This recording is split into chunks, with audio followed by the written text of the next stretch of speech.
Another couple in the audience is, well, I should say, a woman has said that her and her husband are getting divorced, and she believes that it's because of the stress as it relates to their homeowners association. And this is not a new story. The stress is enormous.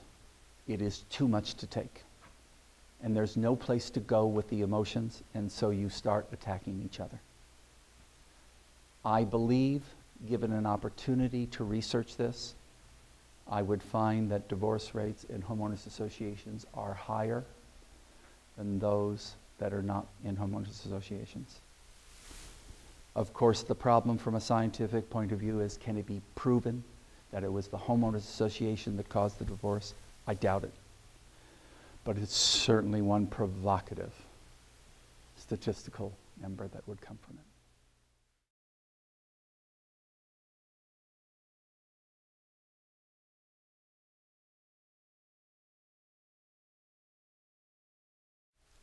I've been asked about a little bit about me, and one of the things about me is that, as I've said, I've done this for 4 years. Go online and take a look at the images. Check your images when you do a search, and you'll find that I actually put up billboards in the city to try and stop what was going on.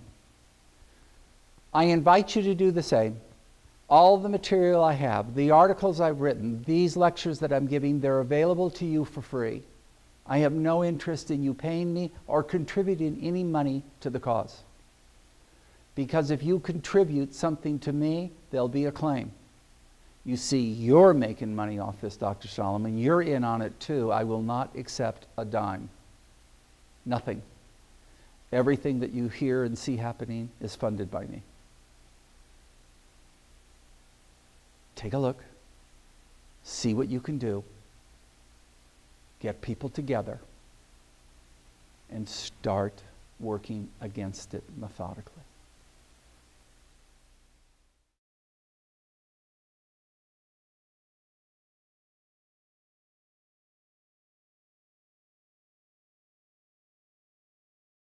A couple of you have said, and I've heard this quite often, that you have problems with your pets in HOAs. And this is a rather simple response.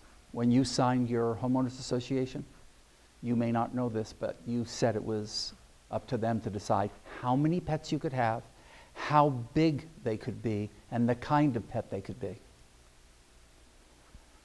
I go back to the original problem here. You gave away your rights. If you want to have pets, don't buy into a homeowners association. Don't do it.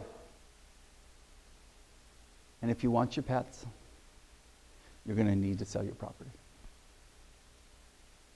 I have no simple solution here.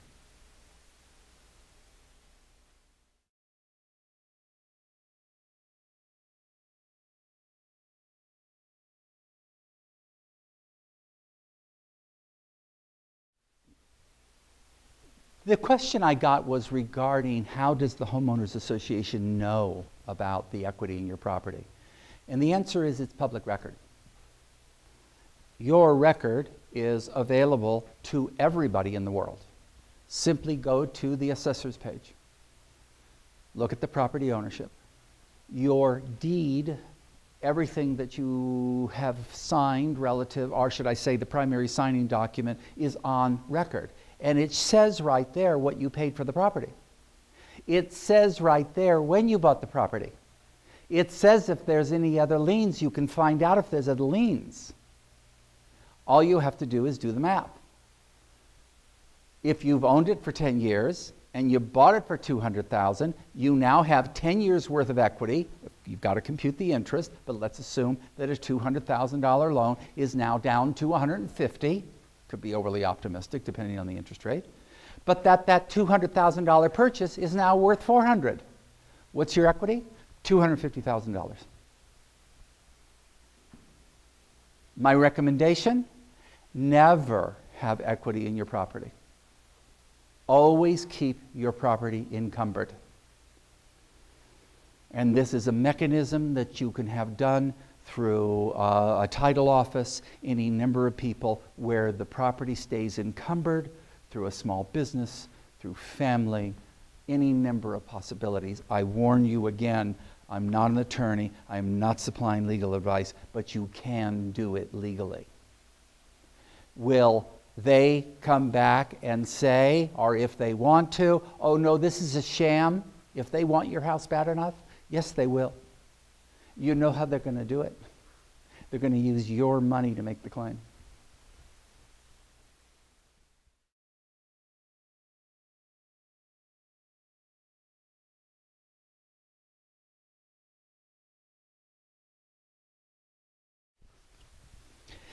I want to relate a situation to you. Keep in mind, I could go on for many, many, many days with story after story.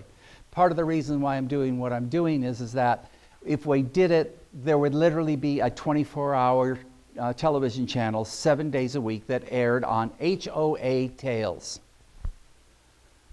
But here's some that, at least one or two that may be helpful to you. This is the situation where you've moved into the home and you've got yourself a little patch of grass required by the HOA. Uh-oh, it's winter. The grass has died. You now get a letter. Your grass is dead. That's what grass does in many situations. It dies in the winter. You've got a fine. Well, I know what I'll do. I'll change out the grass to what's called a zero landscape, meaning it won't be grass, it'll be rocks and plants that don't require water. Well, you'll need to submit a plan for that. You submit the plan. But it's not good enough, and along the way, by the way, you're going to continue to be fined. And those people who approve those plans could take months.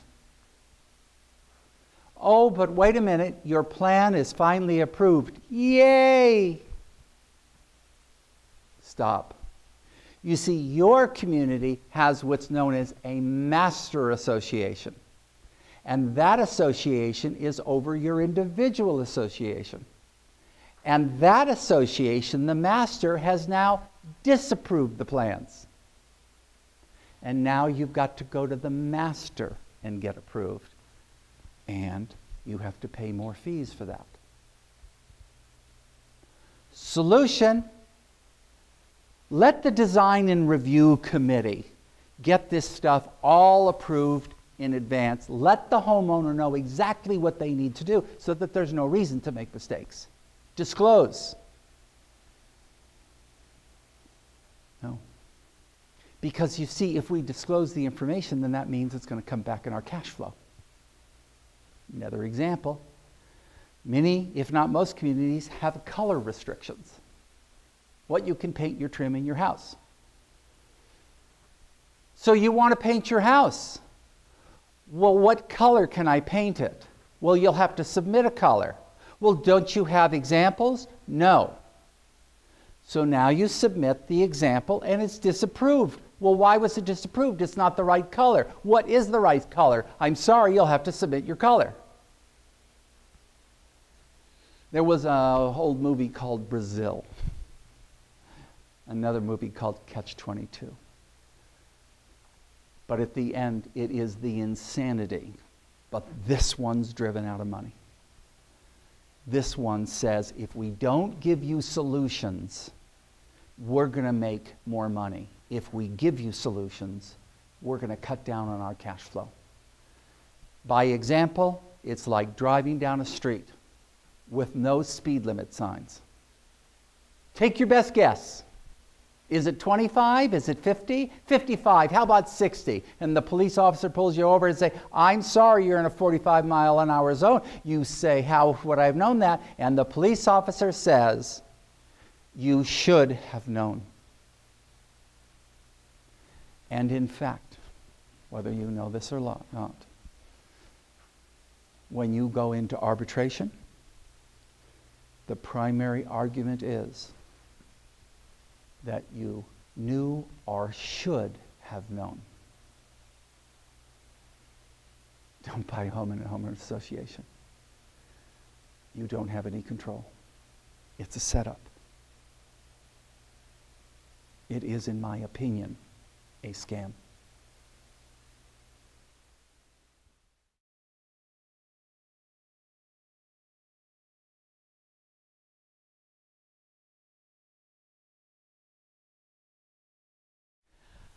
Allow me the liberty to take a giant leap in using a term. To get the fines, one has to have reported the problem. That means that there are people driving around the neighborhood pointing their fingers.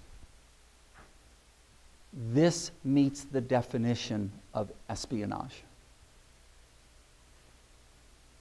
Literally, you're being spied on. You don't necessarily know who it is, when it is, how it happened. But it's espionage. Your default, my neighbor turned me in. Your response, I'm going to turn them in. The beauty, all they have to do is sit back and wait for those complaint letters to come in. And they can hear the cash register ringing. It is, in my opinion, espionage. Using the concepts together, you're living in a village where espionage is taking place. Being run by capos who get tremendous pleasure off of inducing pain and harm against you, passing on that money to groups and organizations that have no position whatsoever, no ownership at all in the very place where you live.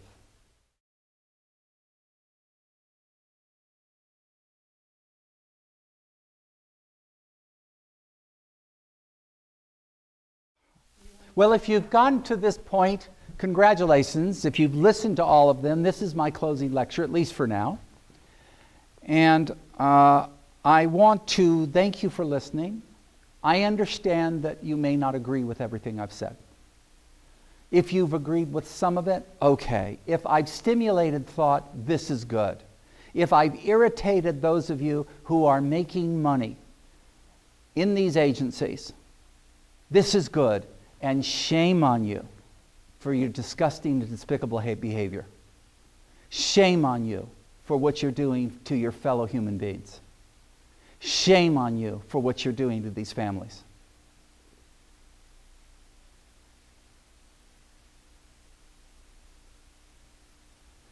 There is nothing funny or clever or brilliant about harming other people.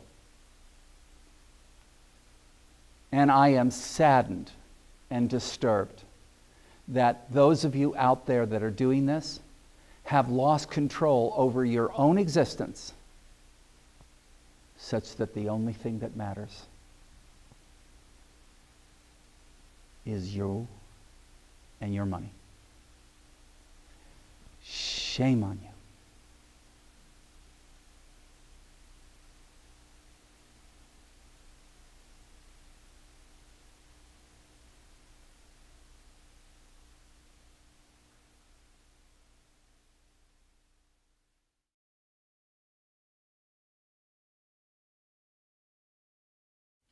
When I finished the first series of lectures, I received several questions by email.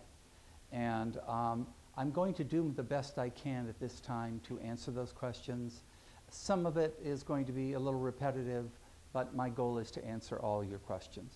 First question, what about our children? And what about the families? And what are the repercussions? We are making a tremendous mistake. Our government, our legislators, our communities, our developers are making a tremendous mistake by overlooking the psychological effect that homeowners associations are having on the children. Here's how it works. The individual homeowner, the parent, the mother, the father, the grandfather, is now under stress as a result of events that have been taking place because of the homeowners association. The children living in the home observe this stress. they take on that stress but feel completely powerless to do anything about it. Records show worldwide, research, when those children grow up, they will retaliate against those that hurt their family members. There's no unusual news here. The only thing that's surprising is the denial that the people are in. Those who run the management companies, the collection companies, the attorneys, who are on the boards for the HOAs that are causing harm. The denial that this is going to happen to them. I can absolutely assure you that the research shows that there's going to be severe consequences in the next 15 to 20 years as a result of what's happening with homeowners associations.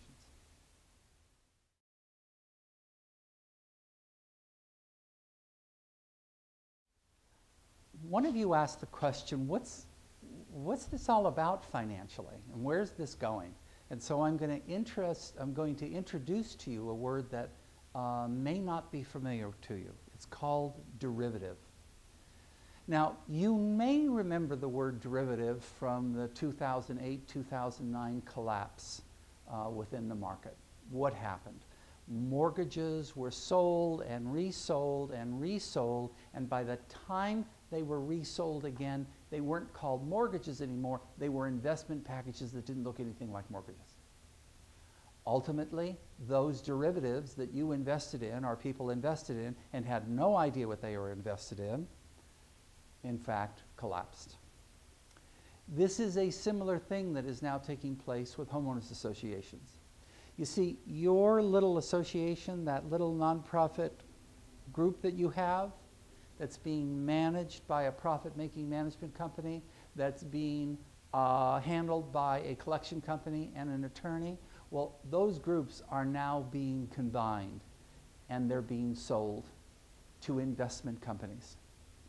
And so one management company is selling out to another management company who's selling out to another management company. The ultimate goal is to have maybe 2 or 3 management companies in the entire country overseeing everything. What makes a homeowners association valuable? The fines, the penalties. How are they evaluating the value of the homeowners association? How many fines are they placing? What are the chances of that homeowners association drawing back from the management company and taking over itself? Solution to the problem. Attorneys and management companies are now beginning to dictate, not suggest, dictate to their individual homeowners associations what they can and can't do. And as they have for some time, they're making sure that they get people on the boards who will vote in favor of fining, liening, and foreclosing on the property. Now, if we look at the investment package, look at the value of that future investment package with all the foreclosures going on all over the country when these investment packages are ultimately created and financed.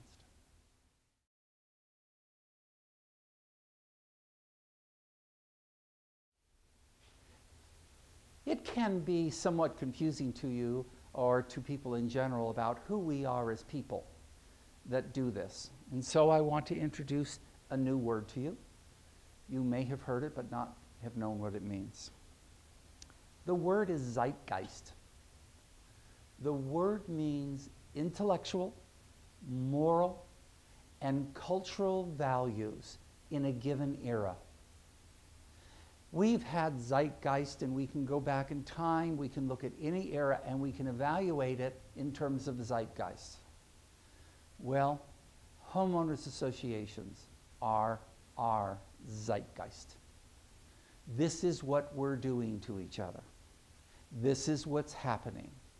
We now have found that there's tremendous profits to be made by going after homeowners who made the mistake of buying into a homeowners association.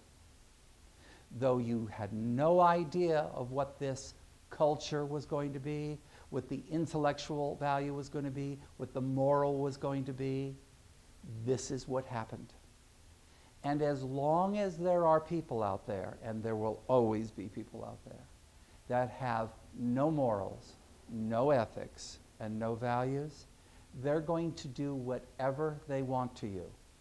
Now, couple that with the fact that you have signed a document called the CC&Rs, where you have given away all your rights, entered into a new government system, and zeitgeist has now the era of your day.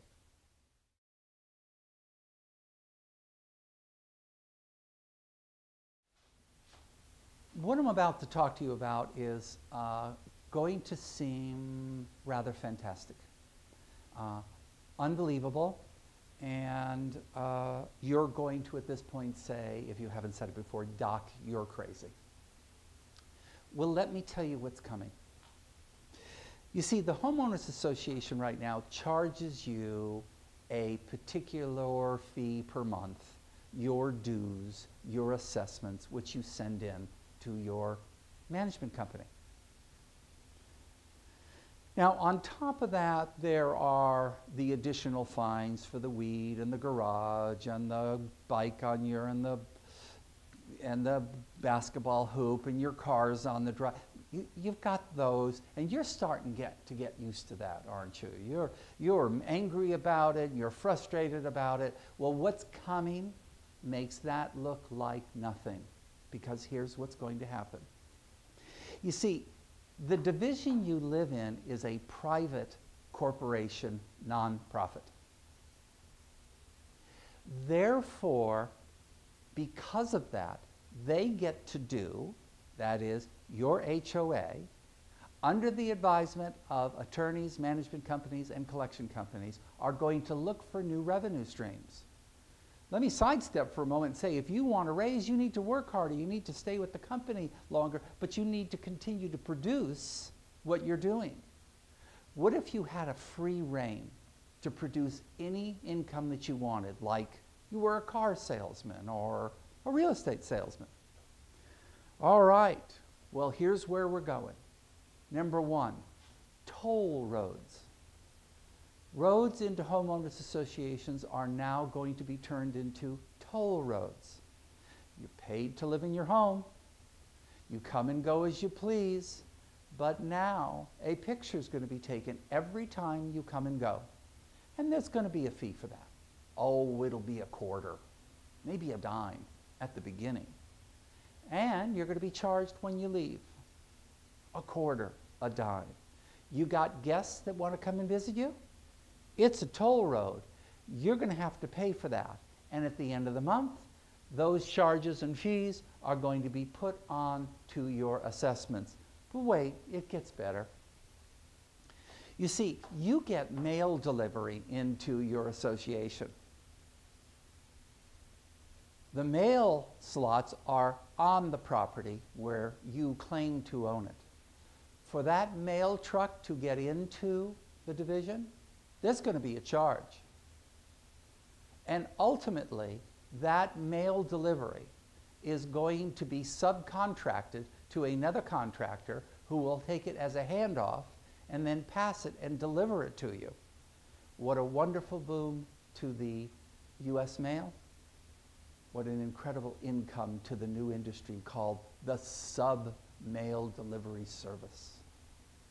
The same thing's going to be happening and is happening with utilities. Utilities are now being bought from the provider. They're then being sent out to you separately, and you're going to get an upcharge on your utilities. Gas, electric, and water. Everything that you do on or around your property is going to turn into a fee. You say, well, I bought into the community and it had a common area park. Yeah, but you're going to have to pay to walk on it. So you want to use the barbecue? Well, that's going to cost you some money. Well, haven't I already paid for that? No, you just paid for the fact that you lived in a community that had one. So it is going to get more and more and more expensive. And My estimate is the length of time for this to take place, the next 7 to 10 years before everything is completely locked up.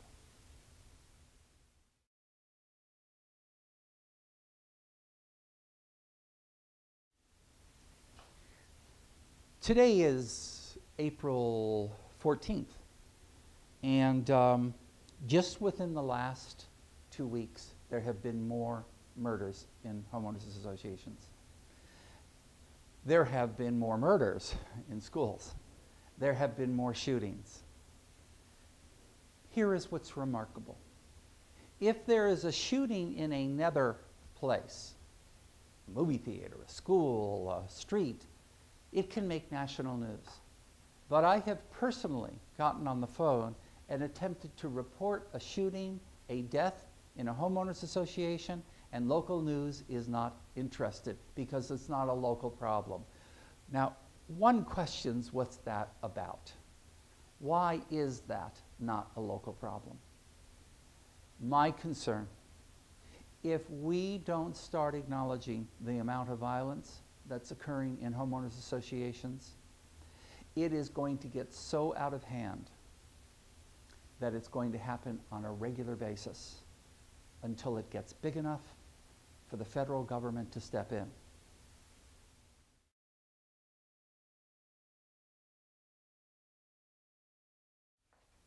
So Dr. Solomon, what's the solution? I'm going to keep this real simple for you. I've told local legislators, I've told the government, I have told the police, this is a simple solution that no one wants to take. I invite you to try and press the solution.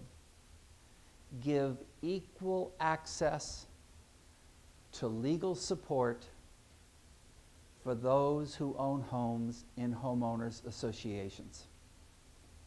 Simply stated, if the homeowners association wants to go after you, you pay for them doing that. If you want to take legal action against your homeowners association, you have to pay for it.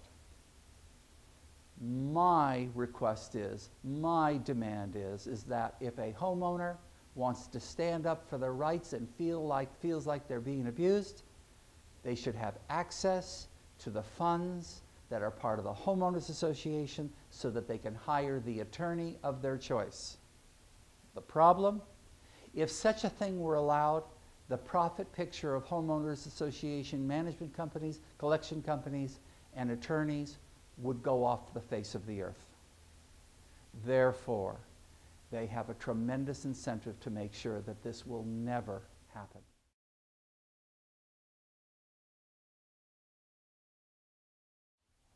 One person sent an email that said, I feels like I'm being spied on.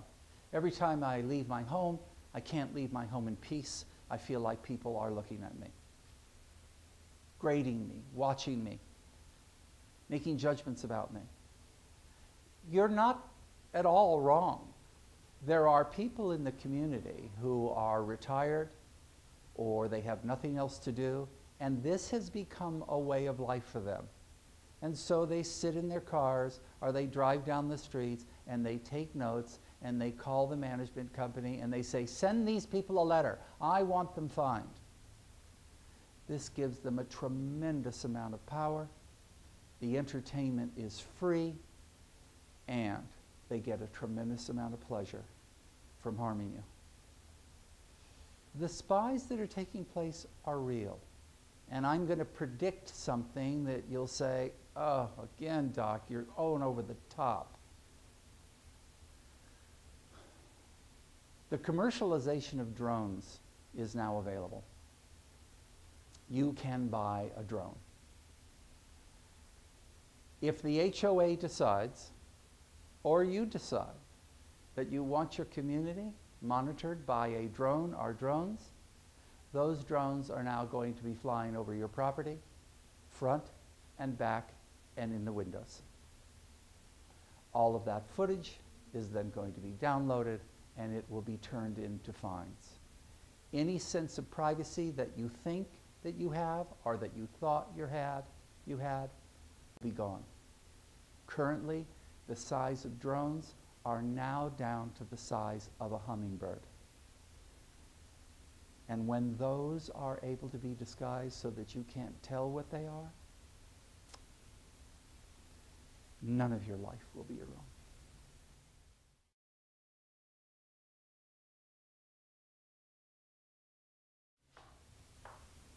I've told you that I believe that the solution is to have equal access to legal services. At the very least, when you buy your home, it should have a one-page cover letter that emphasizes the fact that you're moving into community and giving up your constitutional rights. You are subject to fines and fees. Your house may be foreclosed on you. There are a series of rules attached. You must follow them. Clean and simple. Why don't they do it? Because they're afraid if they do that, you won't buy. You see, this is the fine print. This is the small print below the come on in, have a free meal, and oh, by the way, you had to have done this. The CC&Rs are the fine print. If we turn it into larger print, we may find that we have less problems. In addition to this, the HOAs will always say, when in a dispute, you knew what you were signing when you bought the home. This is a complete falsehood. You did not know what you were signing. You didn't understand it. And if you made an attempt to try and understand it, they would refuse to tell you. And if you made an attempt to go to an HOA meeting before you bought the home, you would be denied. You can't join the club until after you buy the house. And after you buy the house, it's too late.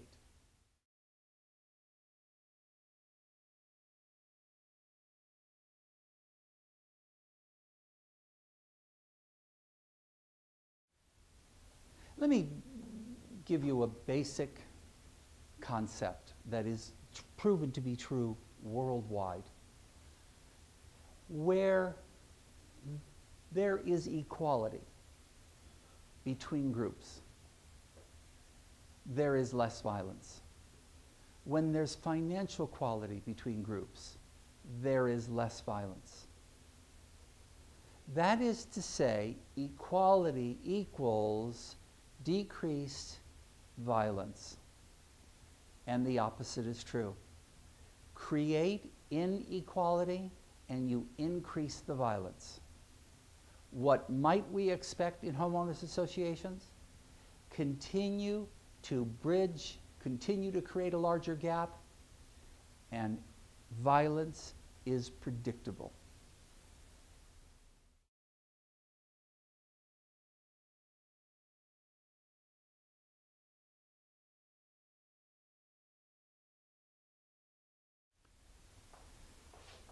There's something that I just became aware of in the last week. I almost feel foolish that I didn't see it before. I now share it with you. You see, we're all hoping at some point along the way to retire. Many of us use our homes as a retirement package. Now, I could give you the second lecture about why that's probably not a good idea, but we have done this for a long time now, and the equity represents our retirement. When it comes time and we need the money, we sell the house, we go on with our life, and our life moves towards closure. Well, you're now retired, and you're on a fixed income, and you're now being harassed by your HOA. And your HOA is now using your money to go after you. And you say, I'm not going to take it anymore. But you're on a fixed income. And you haven't got the money to hire an attorney or even go to what is known as alternative dispute resolution. It's expensive. Thousands and thousands of dollars of cost for you to defend yourself because of the fact that that wasn't your trash can. So, Is it cheaper to just pay that $100 fine and be done with it? Or do you go ahead and defend yourself and win that case for $100, but you will not be allowed to sue for the $1,000 or $2,000 that it costs you to do it? This is a well-designed plan. This did not happen by mistake. When this was created, and our government is part of it, they knew that people in retirement could not afford to defend themselves. And though one day they too will be in retirement, that is not their problem right now. It's your problem. And if you're young enough, you need to prepare yourself for the fact that you will not be able to afford to defend yourself if you live in a homeowners association. I've said it many times before in these presentations. Don't buy a home in a homeowners association. They're going to get you. There are plenty of records to support that this is true.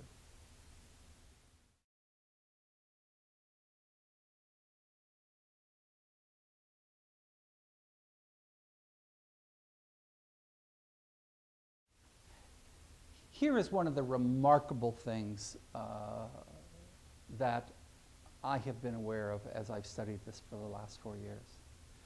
My constant communication with local government dealing with the health, safety, and welfare of the community has brought about, I would say, zero response. But if it were bad medicine that was on the market, they'd pull it off the shelf right then. Bad food, they'd pull it off the shelf right then. It's a health hazard. All over the country it's pulled off the shelves. If it's bad beverage, if it's a bad problem with the car, recall the car. And yet they know, we know that we've got ourselves a bad product here. And nothing's being done. The agenda is clear. This is a profit-making picture. Our own government has become habituated to homeowners associations by being able to take the burden of cost away from the government so that the HOA takes care of it. You are taxed, and then you're double taxed.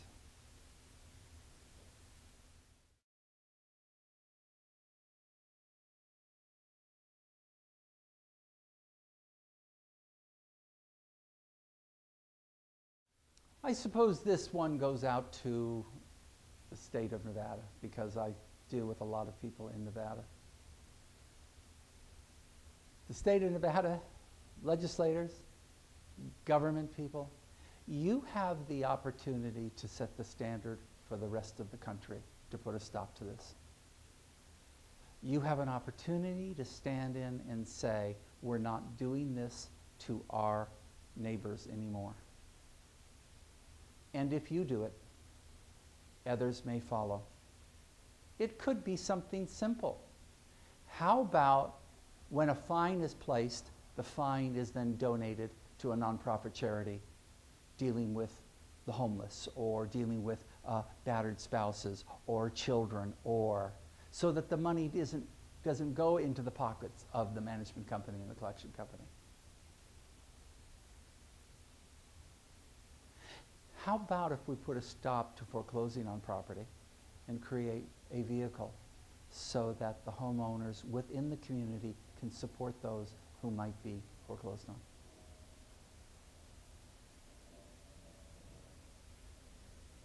How about if the state of Nevada steps in and makes sure that this does not continue?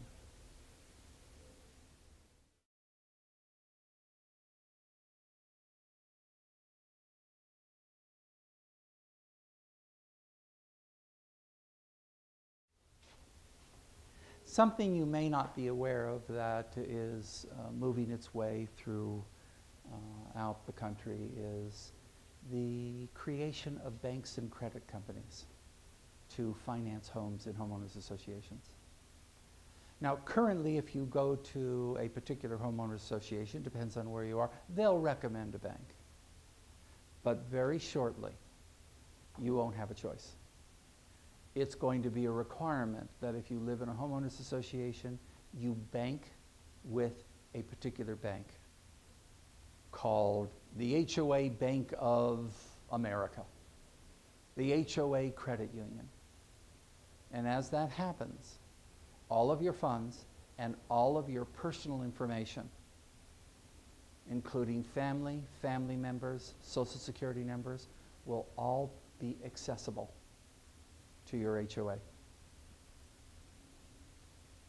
Little by little, you are giving away everything that you have in terms of private information, and you're giving up control.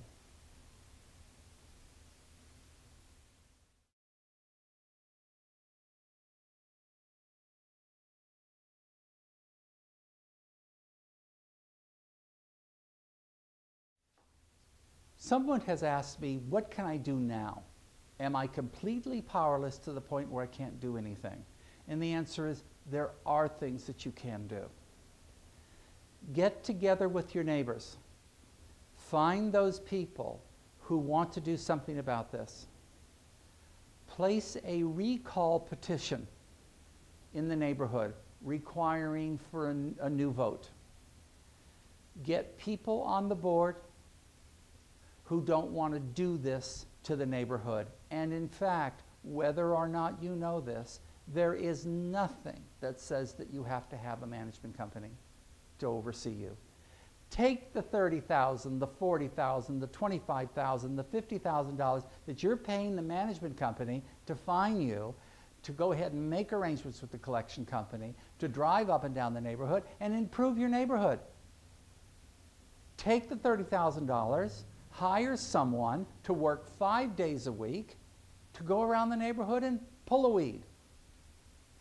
Pick up the piece of paper. Find a person in the neighborhood who's willing to spend the time to volunteer to do the bookkeeping. It's not that difficult. It's all computerized. The check comes in, you deposit it, it's there. Take the money you're paying the management company to harm you and use it to improve your neighborhood. And furthermore, when that happens, advertise that you're a non-management managed HOA. And my prediction is the value of your home will go up because people will know that they're buying into a community that there is not going to be this kind of abuse. Is your management company and your HOA going to fight it? You bet they will. You got people on the HOA board that are getting a free dinner every year for voting in favor of the fines. Maybe they get to have a vacation in some place because they're on the board. Maybe they get their gas paid for, their phone paid for. There's a lot of perks in this for these people. That was never the intent. Do it for free. Help your neighbor.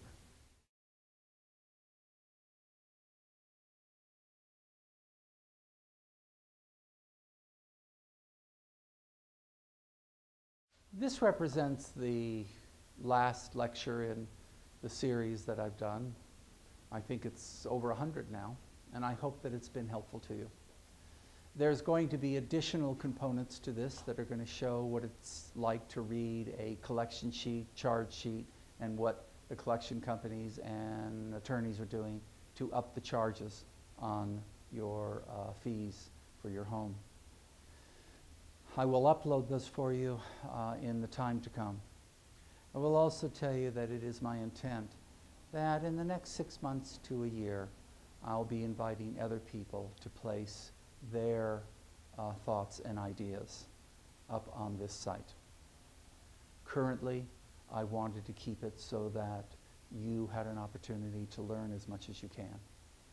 Do I think that there are people disagreeing with me? Absolutely. But I'm willing to bet that anybody that's in a disagreement with me is someone who's making a living off of a homeowner.